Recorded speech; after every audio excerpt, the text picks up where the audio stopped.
Housing board colony के समीप स्थित जैन अस्पताल में एसएसबी अस्पताल फरीदाबाद की तरफ से एक निःशुल्क स्वास्थ्य जांच शिविर का आयोजन किया गया, जहां सैकड़ों लोगों ने स्वास्थ्य की जांच कराई।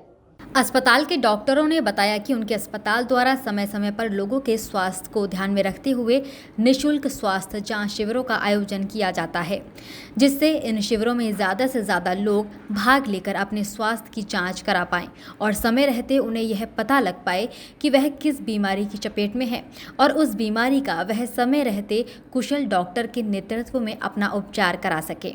उन्होंने कहा कि आज पलवल के जैन अस्पताल में एक निःशुल्क स्वास्थ्य जांच शिविर का आयोजन किया गया है, जहां अस्पताल के कुशल डॉक्टरों द्वारा सैकड़ों लोगों के स्वास्थ्य की जांच की गई है, जिनमें बीपी, शुगर, ईसीजी व नेत्र जांच सहित अन्य जांचें शामिल हैं। इसके अलावा शिविर में भाग लेने वाले मरीजों को निःशुल्क दवाइयां भी वितरित की गई हैं। उन्होंने कहा कि शिविर में ज़्यादातर मरीज बीपी और शुगर की बीमारियों से संबंधित मिले हैं। उन्होंने कहा कि आज के डिजिटल युग में बच्चे मोबाइल फ़ोन का अत्यधिक उपयोग करते हैं, जिसका सीधा असर उनकी आंखों पर पड़ रहा है और छोटी उम्र में ही बच्चों को नज़र के चश्मे लगाने पड़ रहे हैं। उन्होंने अभिभावकों से अपील करते हुए कहा है कि वह अपने बच्चों को अत्यधिक फ़ोन का इस्तेमाल न करने दें। बच्चों को केवल हफ्ते में एक बार ही 1 घंटे फ़ोन चलाने को दें। शुभ नाम क्या है? डॉक्टर दीप्ति गौतम। आज जो यहाँ शिविर का आयोजन किया जा रहा है, किस तरह का शिविर है, किस तरह के जांच जो है मरीजों की जा रही है? इसमें हम विभिन्न विभागों का यहाँ पे आयोजन है, जिसमें आँख का हम जो है वो देख रहे हैं, जिसमें एक गायनी विभाग भी है और हमारे यहाँ से फिजिशियन जो है वो भी जांच कर रहे हैं। और आँखों में हम लोगों को देख रहे हैं कि अभी थोड़ा गर्मी का मौसम है तो उनमें एलर्जी की कंडीशंस बहुत ज़्यादा है, तो वो देख रहे हैं। कुछ मरीज़ हमारे पास आ रहे हैं कि उनकी रोशनी बहुत कम हो रही है मोतियाबिंद की वजह से, तो वो हम जांच कर रहे हैं। तो उनको बता रहे हैं कि सफ़ेद मोतियाबिंद जो है वो ज़्यादा सफ़ेद मोतियाबिंद और जो हमारा काला मोतियाबिंद होता है उन दोनों में फ़र्क क्या है। शुगर के पेशेंट जो है बहुत सारे निकल रहे हैं और शुगर के पेशेंट्स जो होते हैं उनका दिक्कत जो है वो पर्दे के ऊपर आना शुरू हो जाती है। तो हम पे मरीज़ों को यही बता रहे हैं कि उनका रेगुलरली अगर वो अपनी जांच करवाएंगे हर 6 महीने के बाद, हर साल के बाद, तो उनको काफ़ी उनके लिए जो है वो अच्छा जो है वो उनके लिए है। प्लस अगर किसी मरीज़ को दवाई की है तो हम मुफ्त उनको दवाइयाँ भी अपनी साइड से उपलब्ध करवा रहे हैं। ब्लड प्रेशर की जांच भी की जा रही है? जी, ब्लड प्रेशर जो है और ईसीजी जो है उनके लिए भी हम जांच कर रहे हैं यहाँ पर। अक्सर सामने आता है मैडम, जैसे ब्लड प्रेशर के जो मरीज़ रहते हैं, हाई होने के बाद ब्रेन हेमरेज हो जाता है, तो ऐसे में किस तरह से लक्षण वो जाने, कब उपचार के लिए डॉक्टर्स के पास पहुँचे? देखिए, अगर कभी किसी का ब्लड प्रेशर बहुत ज़्यादा हो जाता है तो अचानक से उनकी रोशनी जो है वो कम हो जाएगी। तो जैसे ही मरीज़ को लगता है कि उनको थोड़ा सा सर भारी हो रहा है और उनको अचानक से रोशनी जो है वो कम हो रही है, तो इमीडिएटली तुरंत जो भी नज़दीक उनको जो डॉक्टर है उनके साथ जो है वो संपर्क करें और आँखों का भी इलाज करवाएं और साथ ही साथ में एक फिजिशियन को भी दिखाएं। शुगर के मरीजों की जो तादाद है वो लगातार बढ़ती जा रही है, तो ऐसे में शुगर के मरीजों को कब समय पर उपचार मिलना चाहिए, किस तरह से?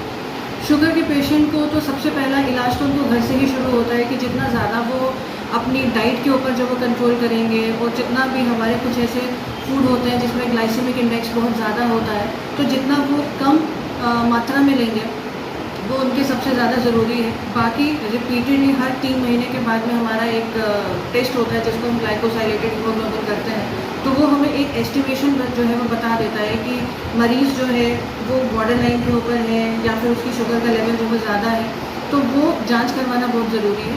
और जैसे ही उनको लगता है कि हाँ वो बॉर्डर लाइन पे है या थोड़ा सा क्रॉस हो रहा है, तो उनको अपना लाइफस्टाइल चेंज करना चाहिए और जाके जो है वो अपने डॉक्टर को दिखाना चाहिए।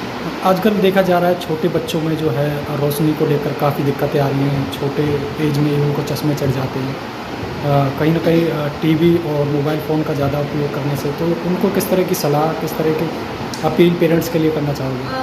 बच्चों के लिए तो सबसे बड़ी बात तो यही है कि हम उनका जितना स्क्रीन टाइम कम करें वो सबसे ज़्यादा ज़रूरी है। अभी कोविड टाइम के बाद से तो मैक्सिमम स्टडीज़ जो है वो स्क्रीन पे होना शुरू हो गई हैं, लेकिन अच्छी बात है कि वो हमारा एरा ख़त्म हो गया है और हम दोबारा से क्लासेस की तरफ जो है वो आ गए हैं। लेकिन पेरेंट्स को सबसे ज़्यादा यही है कि जितना वो फ़ोन यूज़ करते हैं, जितना कम से कम जो है वो यूज़ हो, और सिर्फ अगर अपनी स्टडीज़ से रिलेटेड ही अगर वो स्क्रीन जो है यूज़ करें तो बेटर है। प्लस अगर किसी को चश्मे की ज़रूरत पड़ती है तो बच्चों को ज़रूरी है कि वो चश्मा पहने, बिकॉज सबसे बड़ी बात ये भी आ जाती है कि हम चश्मे का नंबर तो दे देते हैं लेकिन बच्चे कंप्लाइंट नहीं होते उसके साथ में, जिसकी वजह से रोशनी में भी दिक्कत जो है वो आती है। क्योंकि बच्चे की जो ग्रोइंग एज होती है वो ऑलमोस्ट जो आँख की जो ग्रोइंग एज है वो 10 से 12 साल तक के लिए होती है और उसमें जो नज़र बन जाती है उसके बाद में नज़र इम्प्रूव करना थोड़ा सा मुश्किल वाली बात होती है। तो जितना जल्दी बच्चों को दिखा लें, हर 6-6 महीने के बाद, हर साल के बाद में, और अगर उनको चश्मे का नंबर आता है तो रेगुलरली जो है वो बनाएं। प्लस स्क्रीन टाइम जो है वो जितना कम कर सकते हैं पेरेंट्स के थ्रू तो वो जो है वो ज़रूरी है। अस्पताल की तरफ से कोई मैसेज डिलीवर करना चाहोगे पलवल जिले वासियों के लिए? देखिए, हमारा एक जो है मल्टी स्पेशलिटी हॉस्पिटल है जिसमें सभी विभाग हैं और बहुत उच्च स्तरीय यहाँ पे सुविधाएं जो है वो उपलब्ध हैं। तो किसी को अगर कोई भी दिक्कत अगर होती है, परेशानी होती है तो वो हमारे हॉस्पिटल में आके दिखा सकते हैं, जिसमें सभी पैनल्स भी उपलब्ध हैं और ऐसी नियर बाय भी। I am doctor Kungri Rongpipi, consultant obs and gynae department, SSB hospital. किस तरह के कैंप का आयोजन किया गया है, किस तरह की जांचें की जा रही हैं? आज एक फ्री हेल्थ कैंप ऑर्गेनाइज किया है जैन हॉस्पिटल ने, एंड हम प्रोवाइड कर रहे हैं आई चेकअप, है ना, और blood sugar testing, ECG, gynae checkup, and physician हमारे साथ हैं और डिफरेंट हेल्थ चेकअप हो रहा है। कोई मैसेज डिलीवर करना चाहोगे पलवल डिस्ट्रिक्ट के लोगों के लिए? ऐसा health checkup I think hospital and, है ना, this hospital and SSB hospital दोनों की तरफ से ऑर्गेनाइज करते रहेंगे फॉर द पब्लिक, ताकि सबको बेनिफिट हो ट्रीटमेंट के लिए। और थोड़ा सा हेल्थ कॉन्शियस, हेल्थ अवेयरनेस हम उनको थोड़ा सा समझाते हैं तो उनका भी फ़ायदा होगा। फ्री हेल्थ चेकअप है, मेडिसिन भी दिया जा रहा है। जी नमस्कार, मैं doctor Surendra Kumar, consultant medicine eight SSB heart and multi speciality hospital Faridabad. आज हम यहाँ पे जैन हॉस्पिटल में कैंप का आयोजन हुआ है, उसमें हम आए हैं। तो यहाँ पे जो कैंप है ये mainly physician, gynaecologist and ophthalmologist जो है वो यहाँ पे आए हैं।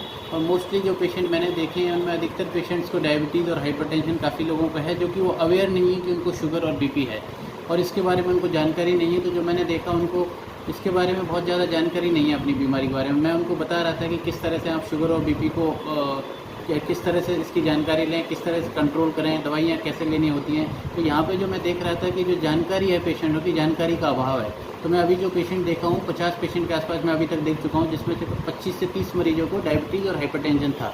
तो हमने उनको अवेयर किया इसके लिए। और जो आजकल आप देख रहे हैं कि इन्फेक्शन जो बहुत ज़्यादा, हैंड वॉशिंग वगैरह, अपने हैंड को वॉश करें प्रॉपर्ली, हाइजीन मेंटेन करें, इसके बारे में मैं उनको जानकारी दे रहा था। तो काफ़ी पेशेंट हमने यहाँ पे देखे और उनको हमने यहाँ जानकारी दी।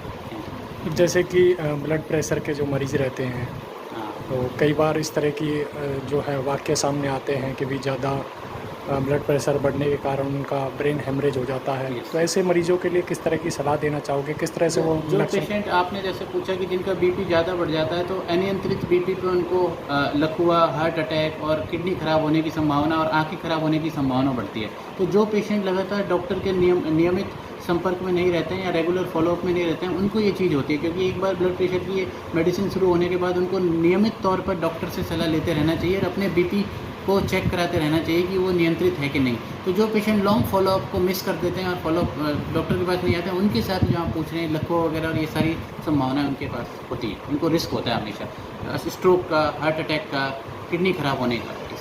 ऐसे मरीजों को समय रहते किस तरह से उपचार कराना चाहिए, किस तरह से सलाह डॉक्टरी लेनी चाहिए? इन पेशेंट्स को जैसा आपने बोला कि पहले तो इनको फिजिशियन लेवल पे जो इनका प्राइमरी ट्रीटिंग फिजिशियन है वहाँ पे लगातार जाते रहना चाहिए। क्योंकि अगर ये वहाँ जाएंगे तो इनका BP कभी बहुत ज़्यादा हाई नहीं होगा और ये डॉक्टर इनको लगातार इनके BP को कंट्रोल में रखेगा। इसके बावजूद भी अगर दुर्भाग्यवश ये होता है तो इनको सबसे नज़दीकी जो भी टर्शियरी केयर सेंटर है, जो बड़े हॉस्पिटल्स होते हैं, वहाँ तुरंत विदिन 3 आवर्स पहुँचना चाहिए। क्योंकि आपको पता है कि लकवा में, जिसको हम खालिश बोलते हैं यहाँ पे आम भाषा में, उसका विदिन 3 आवर्स अगर पेशेंट पहुँचता है तो अगर ब्रेन में इन्फाक्ट हुआ है तो उसको हम लोग पेशेंट की वीकनेस को रिवर्स किया जा सकता है और पेशेंट को तुरंत ही पेशेंट का इलाज संभव हो सकता है।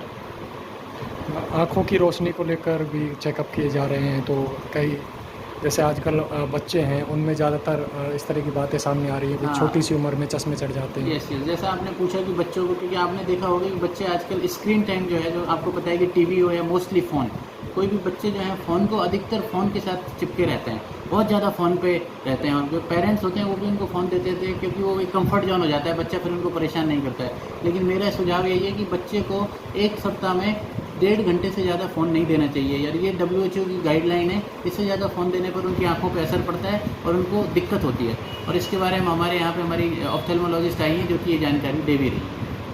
कोई मैसेज डिलीवर करना चाहोगे? मैं यही मैसेज डिलीवर करना चाहूँगा कि prevention is the best cure. Before treatment अगर कोई हम डिजीज़ को प्रिवेंट करते हैं, उस डिजीज़ को आने ही ना दें, जो कि आपने देखा होगा डायबिटीज, हाइपरटेंशन, कोलेस्ट्रॉल बढ़ जाना, ओबेसिटी जो सबसे बड़ी बीमारी है आजकल, बहुत ज़्यादा मोटापा हो जाना, फास्ट फूड लोग बहुत खाते हैं, तो इनसे हम बचें। अगर प्रिवेंशन करेंगे तो हमको ट्रीटमेंट की जरूरत ही नहीं पड़ेगी। Prevention is the better, prevention is the cure, that is the. समय समय पर आपके द्वारा इस तरह के शिविरों का आयोजन किया जाता है, इस तरह के शिविरों की किस तरह से आवश्यकता मानते हो? ये जो आपने जैसे पूछा कि ये जो कैंप है, ये कैंप नियमित तौर पर टर्शियरी केयर हॉस्पिटल, जो कॉर्पोरेट हॉस्पिटल्स हैं, उनके स्पेशलिस्ट को लगाते रहना चाहिए हर जगह पे। इससे क्या होता है, जो हमारे प्राइमरी सेंटर्स होते हैं, जो छोटे हमारे डिस्ट्रिक्ट नर्सिंग होम्स और जो हॉस्पिटल्स होते हैं डिस्ट्रिक्ट लेवल पे, उन पर अगर हम लगातार कैंप लगाते हैं तो उससे पेशेंटों को मल्टी स्पेशलिटी डॉक्टर से मिलने का मौका मिलता है, जो उनकी बॉडी का ओवरऑल जो है वो चेकअप हो पाता है। तो अगर कोई डिजीज़ उनके अगर छुपी हुई भी है तो उनको पता चलता है और वो उसके बारे में सतर्क होते हैं और ध्यान रखते हैं।